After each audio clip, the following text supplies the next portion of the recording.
بسم اللہ الرحمن الرحیم الحمد للہ رب العالمین والصلاة والسلام علی خاتم النبیین۔ رب جلیل نے جس طرح قرآن مجید فرقان حمید کے حرف کی حفاظت فرمائی ہے، اسی طرح صاحب قرآن کے ہر فعل، ہر قول، ہر ادا کی حفاظت فرمائی ہے۔ نبی محتشم صلی اللہ علیہ وسلم غزوہ بنی مستلق سے جب کامیاب لوٹے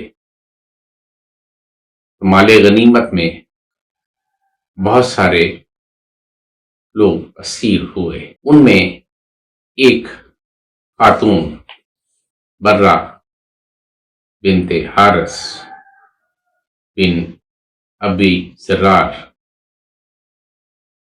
بنی مستلق کے سردار کی دختر بھی تھی۔ جب مال غنیمت کی تقسیم ہوئی، برہ بنت حارث حضرت ثابت بن قیس رضی اللہ عنہ کے حصے میں آئی۔ برہ بنت حارث نے اپنی رہائی کے لیے حضرت ثابت بن قیس سے 9 عقیہ سونے کے عوض رہائی کا مادہ کر لیا۔ اب رہائی کے مادے کی ادائیگی کے لیے ان کے پاس کچھ بھی نہ تھا۔ نبی محتشم صلی اللہ علیہ وسلم کے پاس تشریف لائیں۔ اس وقت ام المومنین حضرت عائشہ صدیقہ رضی اللہ عنہا بھی نبی محتشم صلی اللہ علیہ وسلم کے ہمراہ تھی۔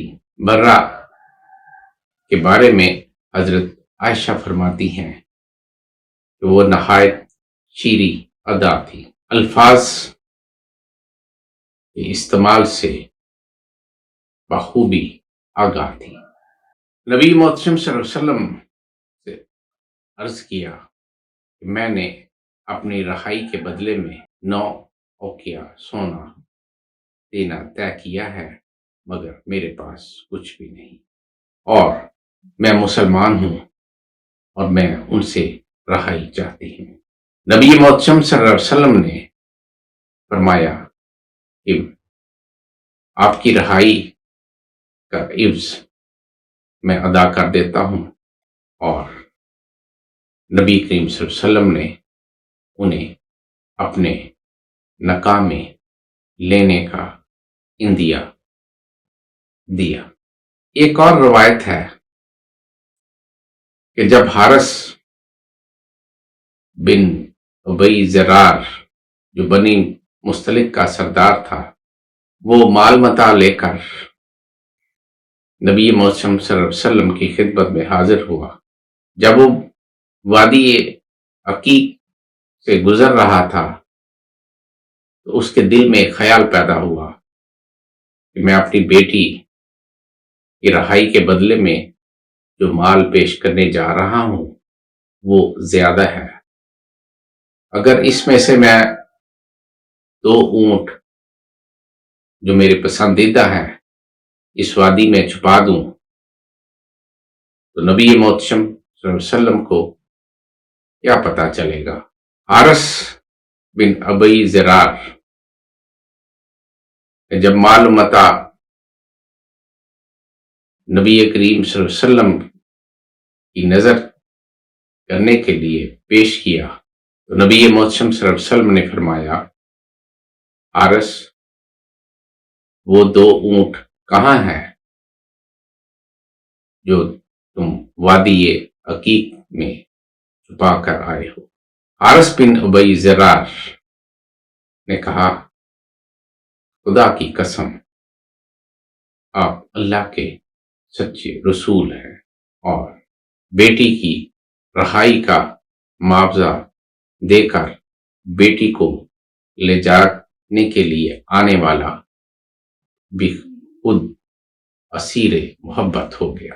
ام المومنین حضرت جویریہ رضی اللہ عنہا کا پہلا نام برہ بنت حارث تھا۔ نبی محتشم صلی اللہ علیہ وسلم نے حضرت جویریہ سے نکاح فرمایا حضرت جویریہ رضی اللہ عنہا جب آپ صلی اللہ علیہ وسلم کے نکاح میں آئیں تو یہ نکاح بنو مستلق کے لیے بے حد باعث برکت ہوا۔ نبی محتشم صلی اللہ علیہ وسلم نے تمام سیران کو رہا کرنے کا حکم دے دیا اور بہت سارے گھرانے آباد ہو گئے۔ ام المومنین حضرت عائشہ صدیقہ رضی اللہ عنہا فرماتی ہیں کہ حضرت جویریہ رضی اللہ عنہا بہت زیادہ متقی اور پرہیزگار ہیں۔ وہ ہر وقت ذکر الہی میں مشغول رہتی۔ وما توفیقی الا باللہ۔